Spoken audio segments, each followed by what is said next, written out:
دلی اخبار سے اقتباس: میں جس گھر میں اخبار پہنچاتا ہوں ان میں سے ایک کا لیٹر باکس اس دن مکمل بھرا ہوا تھا، اس لیے میں نے اس گھر کا دروازہ کھٹکھٹایا۔ اس گھر کے مالک، ایک بزرگ آدمی مسٹر بنرجی نے آہستہ سے دروازہ کھولا۔ میں نے پوچھا، جناب آپ کا لیٹر باکس اس قدر کیوں بھرا ہوا ہے؟ انہوں نے جواب دیا، میں نے یہ جان بوجھ کر کیا ہے۔ پھر مسکراتے ہوئے مجھ سے کہا، میں چاہتا ہوں کہ آپ روزانہ مجھے اخبار پہنچائیں یا گھنٹی بجائیں اور مجھے ذاتی طور پر اخبار پہنچا دیں۔ میں نے حیرت سے انہیں دیکھا، کہا، میں ضرور آپ کا دروازہ کھٹکھٹاؤں گا، لیکن کیا یہ دونوں کے لیے تکلیف دہ اور وقت کا ضیاع نہیں ہوگا؟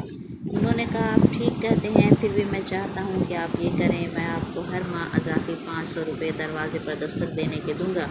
التجا آمیز لہجے کے ساتھ اس نے کہا، اگر کبھی ایسا دن آتا ہے جب آپ دروازہ کھٹکھٹاتے ہیں اور میری طرف سے کوئی جواب نہیں ملتا تو برائے کرم پولیس کو کال کریں۔ اس کی بات سن کر میں چونک گیا اور پوچھا، کیوں جناب؟ اس نے جواب دیا، میری بیوی کا انتقال ہو گیا ہے، میرا بیٹا بیرون ملک رہتا ہے اور میں یہاں اکیلا رہتا ہوں، کون جانے کب میرا وقت آ جائے۔